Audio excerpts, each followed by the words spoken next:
पूर्वी यूरोप में रूस और यूक्रेन के बीच जारी तनाव अब अपने चरम पर पहुंच गया है। युद्ध ना हो इसके लिए तमाम प्रयास किए जा रहे हैं। यूएन में भी इस पर चर्चा चल रही है, लेकिन तनाव कम होने की जगह बढ़ता ही जा रहा है। सबसे ज्यादा हैरानी की बात यह है कि इस मामले में अमेरिका और रूस की तरफ से अलग अलग दावे किए जा रहे हैं। ऐसे में आइए देखते हैं कि इस विवाद में अब और क्या नया मोड़ आ गया है। यूक्रेन संकट पर अमेरिका और रूस के बीच तनाव बढ़ता जा रहा है। रूस की ओर से दावा किया जा रहा था कि यूक्रेन सीमा की कुछ जगहों से रूसी सैनिकों की वापसी हो चुकी है, जिसके बाद हालात बेहतर होने की उम्मीद थी। लेकिन अमेरिका ने दावा किया कि रूस झूठ बोल रहा है, क्योंकि सेना वापस होने की बजाय बढ़ा दी गई है और युद्ध की आशंका अभी टली नहीं है।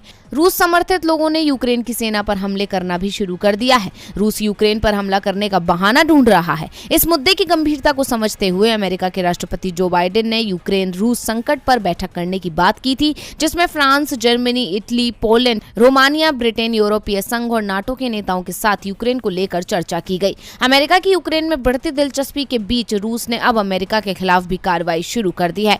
मॉस्को में तैनात अमेरिकी उप राजदूत को निष्कासित कर दिया गया है। उधर नाटो ने आरोप लगाया है कि रूस यूक्रेनी क्षेत्रों को पीपुल्स रिपब्लिक का दर्जा देकर मिन्स्क समझौते का उल्लंघन कर रहा है। रूस ने कहा है कि उसकी पहली मिलिट्री यूनिट्स युद्धाभ्यास में हिस्सा लेने के बाद अपने स्थायी ठिकानों पर वापस लौट चुकी है। आने वाले दिनों में बेलारूस से भी रूसी सैनिकों को बुलाने की बात कही गई है। इस बीच यूक्रेनी राष्ट्रपति जेलेंस्की ने कहा है कि उनके देश को नाटो में शामिल होने का फैसला करने से पहले जनमत संग्रह करवाना चाहिए था।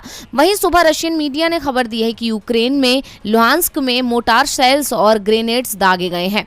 इसके अलावा बीते दिन यानी गुरुवार को अमेरिका ने संयुक्त राष्ट्र सुरक्षा परिषद को बताया कि उनकी जानकारी के मुताबिक यूक्रेन की सीमाओं के पास जमा लगभग 1.5 लाख रूसी सैनिक आने वाले दिनों में यूक्रेन पर हमला करने की तैयारी कर रहे हैं। अमेरिका ने साथ ही ये भी कहा कि रूस की योजना हमले के लिए एक बहाना गढ़ने की है, यानी रूस किसी भी बहाने से हमला कर सकता है।